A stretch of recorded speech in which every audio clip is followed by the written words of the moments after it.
Hello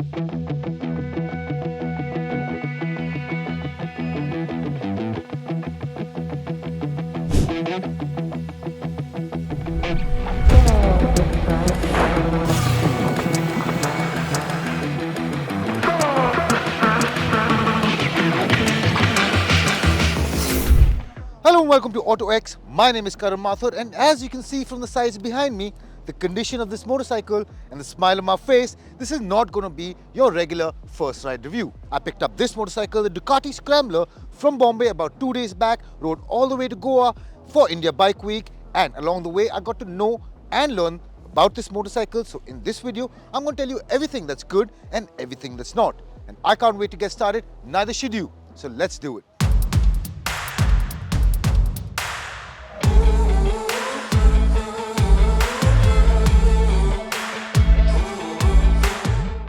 First and foremost, let me start off by saying I love how Scramblers look. I love what they represent, what they stand for, how cool they make you look. And when the first generation Ducati Scrambler came out, I'll admit I was a bit swept off by the whole hipster, new age, coffee sipping fad. And well, this one also has that new age appeal in spades. But Ducati says this is 70% new, which means it's new in terms of styling. It's also new in how it rides and how it feels. But firstly, let me start off with what's changed in terms of its aesthetics. If you look at the front, you get LED headlights with a blacked out cross right in the front. Now, this is kind of similar to what you got in the previous Scrambler, but the headlight unit itself is different, and I think it looks really, really cool. And right behind it, you now get a 4.3-inch color TFT display, and that gives you loads of information and is very, very crisp to look at. I feel when I was riding the motorcycle all the way from Bombay to Goa, no matter what time of the day, I was clearly able to read everything that the dash had to tell me, whether it be in tunnels, whether it be in harsh sunlight, whether it be in fading sunlight. No matter what the time of the day, the TFT display is easy to use. Now, behind that, you also get a newly designed tank. While this may look similar to the previous one, but the edges have been rounded off, it looks more contemporary, if I might add, and that Scrambler Ducati logo, I think it looks aces. Over that, you also get new blacked out cast alloy wheels, rerouting for the exhaust. And now if you look towards the back, since you get a bolt-on frame now, the rear has been slimmed down. It looks a lot neater. It fits with the whole contemporary feel of the Scrambler Ducati much, much better. And with that, you also get 9 vibrant color options to choose from, and I think they're really going to pop when you take it out in the sunlight.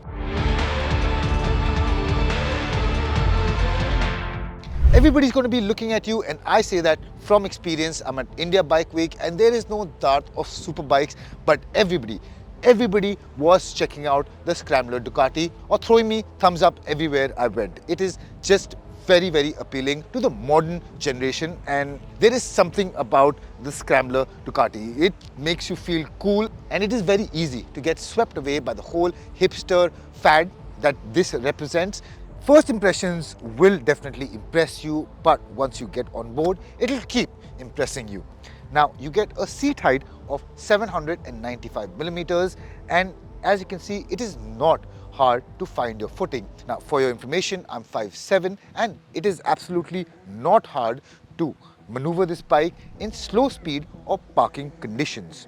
Over that, this bike weighs 185 kgs, and I think that just adds to the easy handling nature of the Scrambler Ducati. Now, the previous generation Scrambler, you got a bit more upright riding stance. In this, you lean in a bit more. It feels a little more sporty and a little more natural to ride this motorcycle fast, I would say. Now, you are sitting a little more hunkered down, which means that you do get a little more communication from that front end. Now, when I was coming from Bombay all the way to Goa, I had to ride 600 kilometers. Now, if I had to fault this motorcycle in one aspect in terms of ergonomics, that would definitely be the seat.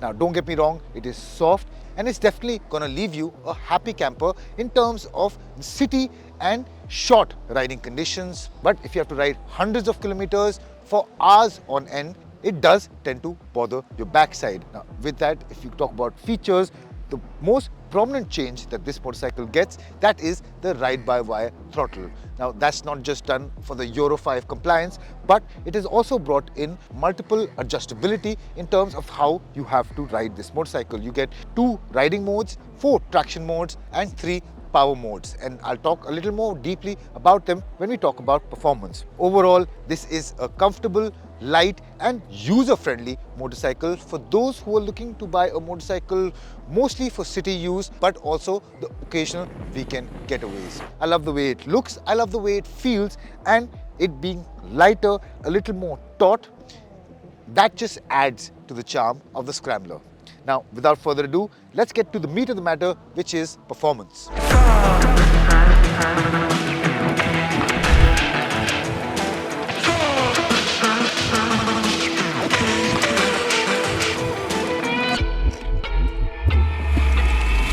Let me start with the specifications first, and you get an 800cc Desmo L-twin motor which makes 73 bhp and 64 Nm of peak torque, and of course you get a 6-speed manual transmission along with it.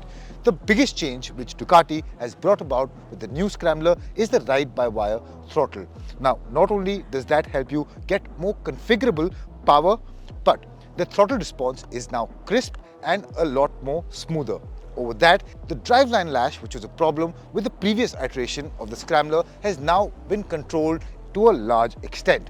Of course, I was riding the bike in road mode for most of the time, and in sport mode, the engine does get a little more snappier. Now, in terms of the actual performance, I think the engine is a real gem. You have hordes of power from the get-go, and it pulls like a beast whenever you twist open the throttle. And mind you, this is not snatchy and will give you a really clean launch whenever you decide to get frisky. Now, with that bottom end power, this bike is a real peach to ride in the city or out on the twisties. But thanks to the Desmo valve setup, this gets a really punchy mid-range as well. So overall, whether it be in the city or out on the highways or even overtaking on the highways, I think the Scrambler has a real broad spectrum of power that it delivers, and you will never be wanting more, unless of course you're used to a 1000cc which needs to be revved up all the way to 10,000 rpm. That's a different story altogether. This has a different philosophy to its performance, and that really shows when you put it in the right conditions, and those conditions happen to be the city or light off-road usage, and overall in areas where sportiness is not the main criteria, usability is. That's where this bike really shines. Now, with that, if you talk about the transmission, the clutch pull is really light, the shifts are really smooth, and since this is an air-cooled engine, I thought the heating would be a bit of an issue, but the rerouting which Ducati has come up with the new Scrambler really works in terms of the comfort that it has to provide.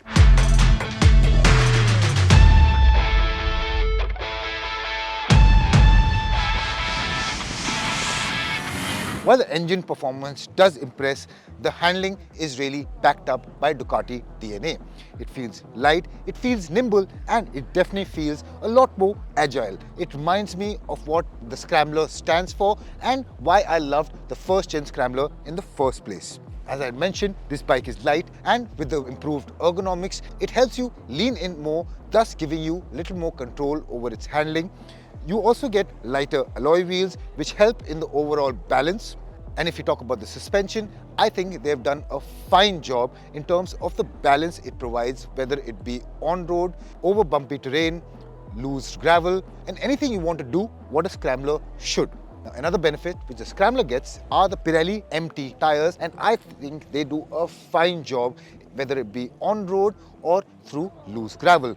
They grip, they give you good feedback, and no matter how much lean angle you give it, unless you really push it like a sport bike, you will not realize you're on block off-road tires. And overall, I think the Scrambler is a really good product, not only in terms of a Ducati, but also in the middleweight superbike segment. Now, if you quickly talk about comfort, the suspension really absorbs bumps with absolutely no problem at all. In my Bombay Goa commute, there were occasions when I came across really large bumps which I thought would bottom out the bike, making it unstable, but it really absorbed it like a champ. But that's not to say the suspension is not taut enough to do a bit of sporty riding. I came across twisties and I was able to point the bike where I wanted and go where I wanted, and at the same time the front end was stable, the rear communicated beautifully, and I was really having fun pushing it in the ghat section of my commute. Now quickly, before we get to our verdict, let me touch on the braking aspect of this motorcycle. At the front, you get a 330mm 4-piston disc brake setup, and at the back you get a 245mm 1-piston disc brake setup. And you get Bosch cornering ABS as well, and in terms of the actual performance, I think the brake bite is quite progressive. It stops on a dime, and I think the braking is absolutely phenomenal. There was never a time where I was in doubt whether I would stop in a hairy situation, and no matter what unseen circumstances the commute from Bombay to Goa had to throw up, the braking always had your back. The Scrambler impresses in how it goes and how it stops as well. But is this the Ducati Scrambler that you have been waiting for? Has it come into the new generation? Well, find out in our verdict.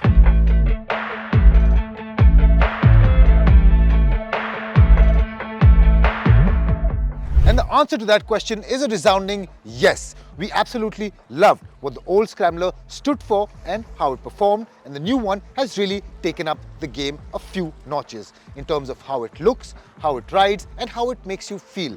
I think this is a great package for the money. Yes, it is not a value for money deal like other motorcycle in its class, but I think the Scrambler has something else going for it. It is a unique motorcycle all on its own, and if you are out in the market wanting a Scrambler, I don't think you'll be satisfied with anything else. And if I had the money to go out and buy one for myself, this is exactly what I would want. So with that, we come to the end of this review. I hope you guys liked it. Tell me in the comment section down below what you think of the Scrambler and what other bike would you pick instead of it if you didn't want to pick what this offers. My name is Karan Mathur. I'll see you guys real soon. Thank you for watching.